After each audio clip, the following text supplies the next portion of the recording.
Will your business kick the bucket due to COVID-19?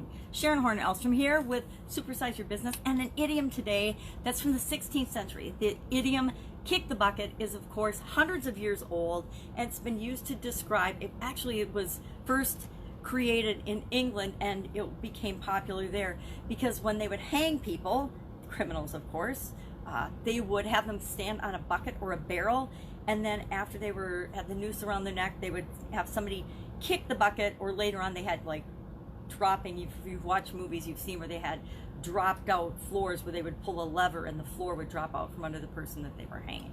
Now, pretty morbid, right? Especially for these times, idiom. Yet, many people are actually facing the question, is my business going to survive this COVID-19 pandemic? Is my business going to actually open up again? If your business is shut down and if you've had changes in your business, almost every business owner I know has either had their business shut down, or they're operating in a totally different way, or their business is growing so fast they're beside themselves because they can't keep up with the demand. So there's a whole spectrum of what's happening to our businesses, right? And I will contend that whether your business kicks the bucket and ends and quits and closes due to the coronavirus is 100% and entirely up to you. Now, I know that's not necessarily a very popular stance, and that a lot of people are probably saying, you're crazy, it's not up to me, you know, the government, this crazy virus shut down my business, there's nothing I can do about it, my doors are closed, I don't have anybody coming in, and a million other things that are running through our minds and through our brains, right? And excuses and reasons that our business is shut down. And you're absolutely right. That is 100% outside of your control.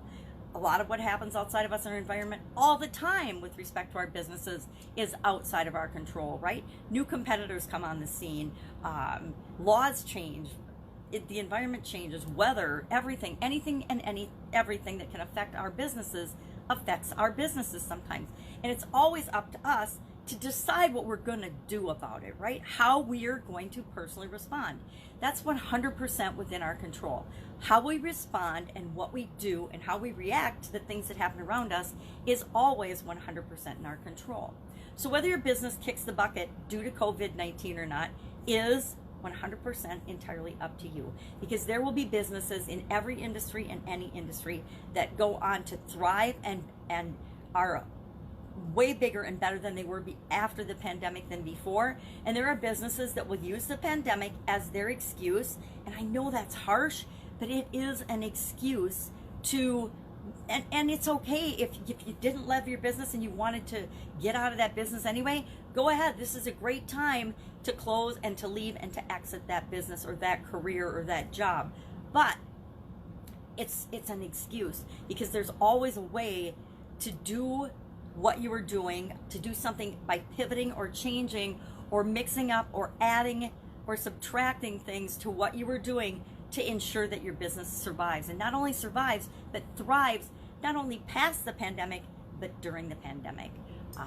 There are things that absolutely every single business owner can be doing right now, and if you're not doing them, I really want to say shame on you. Shame on you for not finding ways to contact and communicate with your existing customers.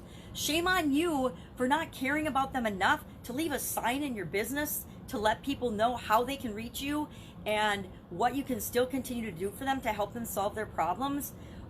If they were counting on you for solutions to problems that they had all along, and all of a sudden you go dead silent and ghost them and they have no way of contacting you, guess what?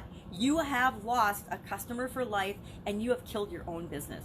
COVID-19, the virus, didn't kill your business, you did.